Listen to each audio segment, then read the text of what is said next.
Thank you guys for joining us here today for our SHOT Show 2018 coverage. We're doing things a little bit different here today as far as the general SHOT Show coverage. If you guys haven't been paying attention all week, some demos from the range as well as some stuff from the show floor. We will be at the car booth today at 3 p.m. Thursday of SHOT Show, hanging out with the people from Magnum Research, which is the subject of today's video. This is a Desert Eagle 50 Action Express, and specifically this is their MK XIX in their WMD finish, which is basically the battle-worn distressed finish that's become really popular in the industry these days. I'm usually not a big fan of the battle-worn distressed finish. I prefer to distress my firearms myself. However, if you think that this doesn't look good, you are wrong. This thing looks pretty awesome. But what's interesting about the Desert Eagles, specifically the Mark XIX, and that's probably some kind of Roman numeral or something like that, is if you buy an XIX frame, it is backwards compatible with all of the other calibers that are supported by that frame. So if you were to purchase this gun and say 357, 50 Action Express, in my opinion, is kind of like an expert level caliber.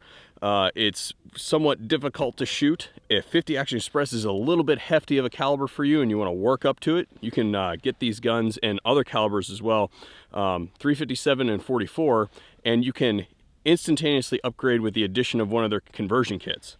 So it's very easy to swap out. You push this button on the back side, push it, flip that lever, barrel comes right out. 50 Action Express is out of the picture.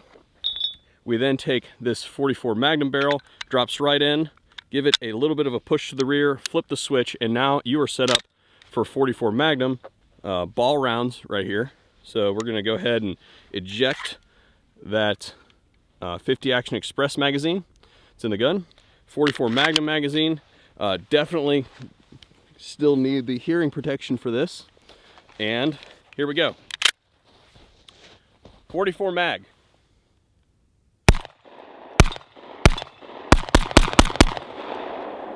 As you can see, much more tame in 44 than in 50, which I can only imagine that this gun in 357 is just going to be like shooting a 380 or something like that. So here we go.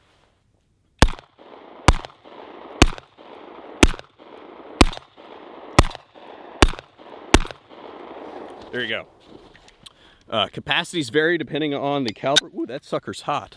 But what else is interesting about this thing is if the sights are actually very accurate. So you can see notch and post sights. They are driftable on both the front and the rear. Ambidextrous safety, and it is not a decocker. So it just kills the trigger. But if you flip it back on. Hammer driven, nice knurling there on the hammer so that you can get a purchase on it and let it down if you want to. Slide release located right there, and it does function as a slide lock, obviously. So right like that. All right, and back to 50 Action Express. I mentioned something just a second ago. There's an interesting point that I want to go back to. You'll notice that this barrel, this is the 44, is one solid piece of metal, and it has an integral Picatinny rail on top. And if you put a piece of glass on this, an optic, like a red dot or something like that, it goes with the barrel. So it remains zeroed whenever you change calibers, which is pretty convenient. You know, if you want to shoot deer with a 44, cool. And if you need to go shoot pigs, throw the 50 Action Express on and you're ready to rock and roll. The other interesting thing is this is non-reciprocating. This is locked into conformation in the gun. So you don't need a Nielsen device to operate a suppressor. Magnum Research, give me threaded barrels, right? Because this would make it compatible with a lot of the Magnum rated suppressors out there on the market. Needed Magnum Research. There is a right and a wrong way to shoot a Desert Eagle 50. There's some things that are subjective in the firearms realm. This is not one of them. So usually when I shoot a large handgun, like a revolver or something like that, I like to have my elbows bent and what that does is it allows the musculature to absorb the recoil for you and then get you right back on target. That is not the way to shoot a Desert Eagle 50, because you can cause the gun to malfunction because you're basically limp wristing it.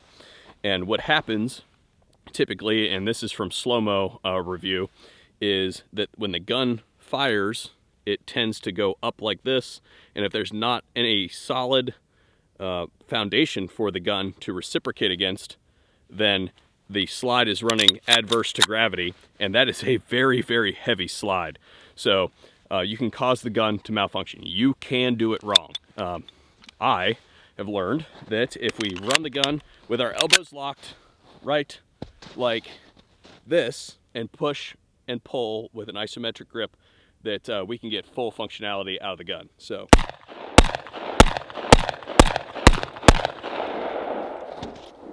capacity 7. The other thing that doesn't help is if you shoot really crappy ammo. We had some arms core ammo, which is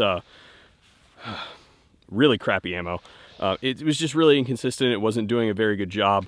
You could tell one round to the next that they were not loaded consistently, and that will give you problems with your DE50 as well. So forget the arms core ammo. It's much more applicable to like their BFRs. Like this guy right here. This is a BFR, big framed revolver. In my opinion, BFR stands for something else, but that would get this video demonetized by YouTube, so we're gonna go with what Magnum Research says it stands for. They come in short cylinder and long cylinder. We'll come back to this guy here in a second. This one's a lot of fun. This particular one is in 50 caliber. You can see there at the end, 50 caliber. And currently it is chambered for 50 Action Express. We'll get to caliber conversions here in just a second, but real quick on the controls, we have a nice serrated spurred hammer right there. Single action only. Does not work when you do that. Also, when the loading gate is open, you cannot cock the hammer on the thing. So that's cool. We have a serrated rear sight and a blade front sight. It is windage and elevation adjustable there on the back. And this one is in their Beasley grip. It's kind of like a traditional revolver grip. Obviously, they are available with the rubberized grip as well. But we're gonna go ahead and load this sucker. Now, well, actually, before we do, I'm gonna show you guys this. There's a transfer bar in there. So this thing can be run with the cylinder completely full, all the rounds in there. It won't be a problem because there is a safety bar in there. It is a modern single action. So there's no way that this thing can discharge unless you actually pull the trigger. Cylinder actually spins clockwise, but with the loading gate open, the thing will free spin in either direction. So I've got some of that arms core crap ammo here. We're just gonna go ahead and pipe these guys. So right like that. And they sit in there nice and tight. The one thing I will say when we, while we're loading this thing, is that the tolerances on this revolver are super tight. I mean, it's like refreshingly tight because a lot of times you shoot these big caliber guns and they're kind of sloppy. This gun is not sloppy at all. And it's very nice because you know that the thing's not gonna come apart on you. It's been, I mean, intensely manufactured. Now, real quick before we get going, there is, you'll notice there on the top, some drilled ports, and that is for a pick rail. So, it's actually a weaver rail. So you can mount optics to the top of this thing if you want to use it for hunting or something like that. So first shots through the 50 Action Express. Let's see how this thing goes. Oh, yes. Oh boy. I'm gonna back off so you guys can see the fireball here.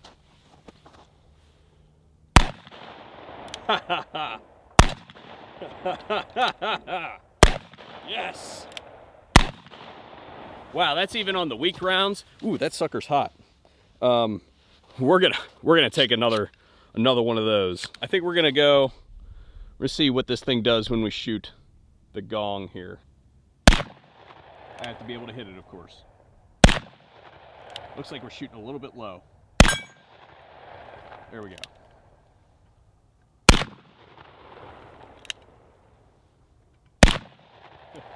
Of course, you have to be able to hit it for it to work. So I was unable.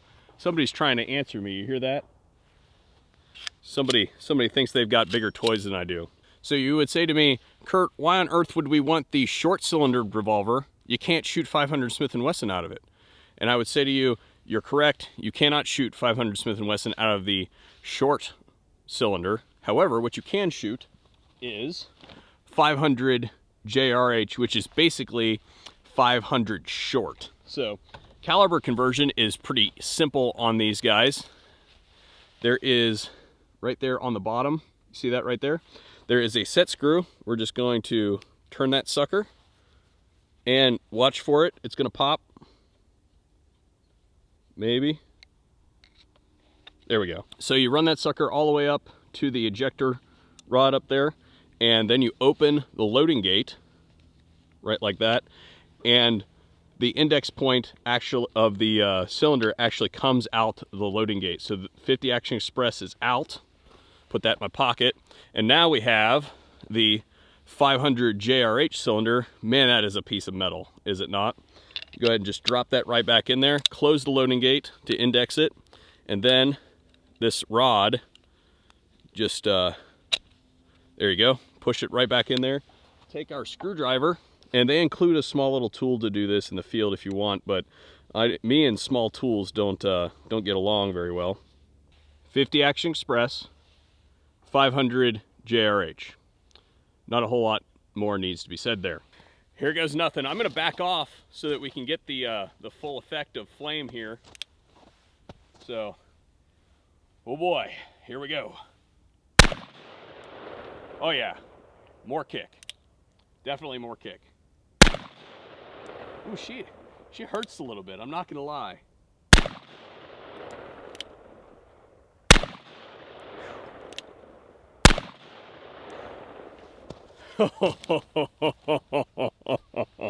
Oh my, this gun is punishing, man. I tell you what, I like this. So we're gonna run one more cylinder of this. I really like this gun. But you know what I'm really scared of? Is that 45 caliber one that's behind me. I'm really scared of it. We're gonna see that one next. But here we go on the gong test.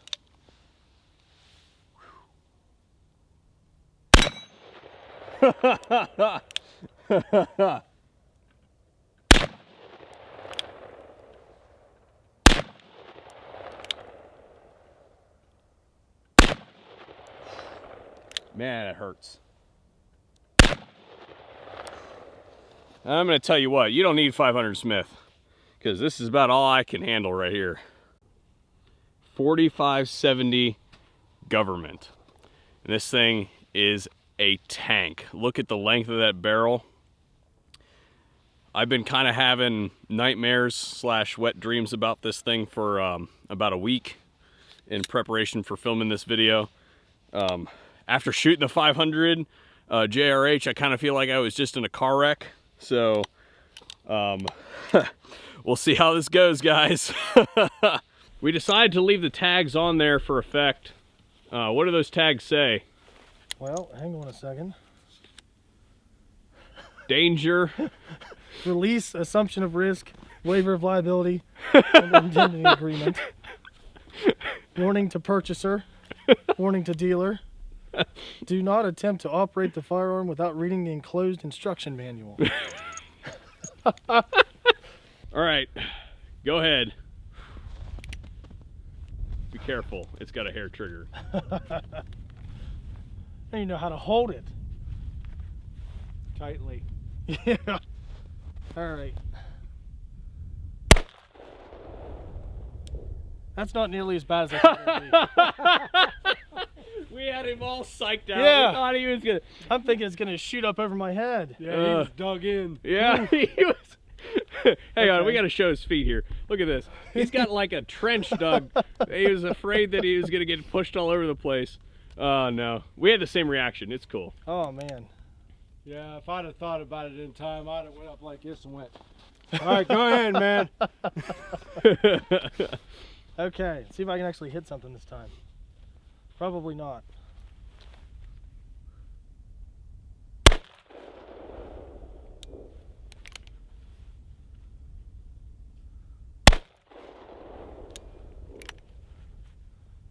my empty is. This might be my empty. Yep.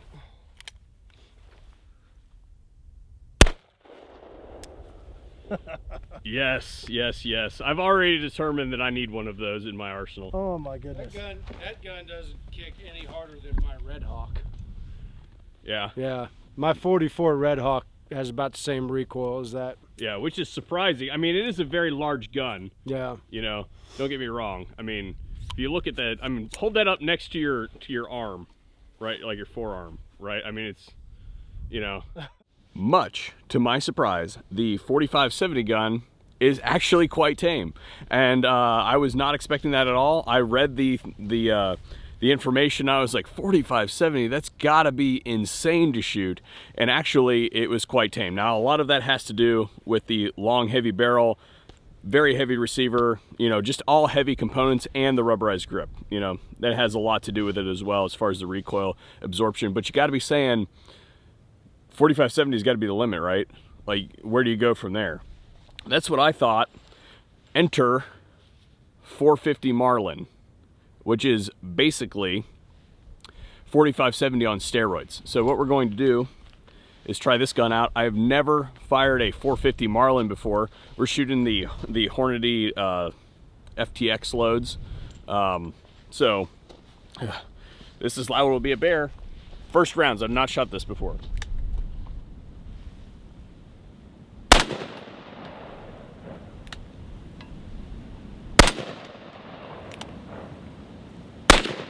I missed that one.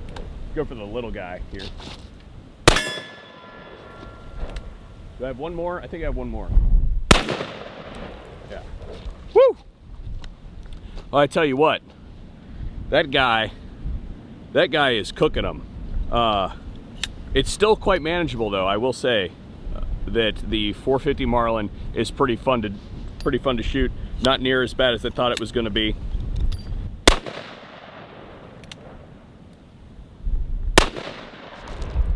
Got it. It knocked me back a little bit. You guys see that? Oh, that's kind of embarrassing. That's got to go on the internet.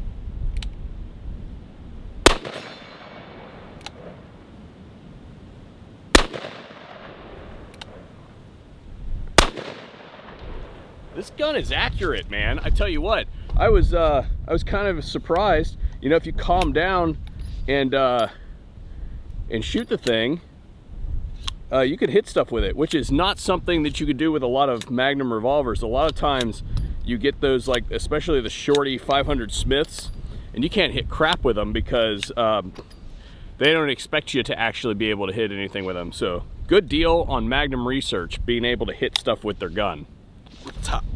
All right, we got him here, so we got to do it. 2 BFRs, one for each hand. We got the 500 JRH and the 450 Marlin here.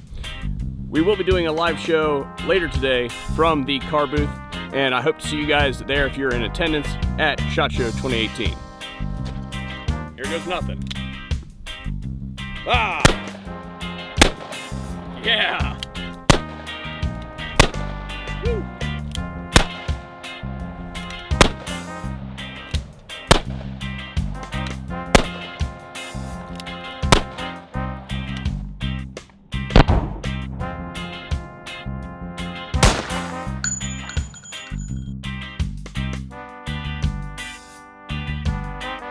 Right before that final shot, just so somebody doesn't say that I swapped the calibers out for the lighter ones, 500 JRH going in, right?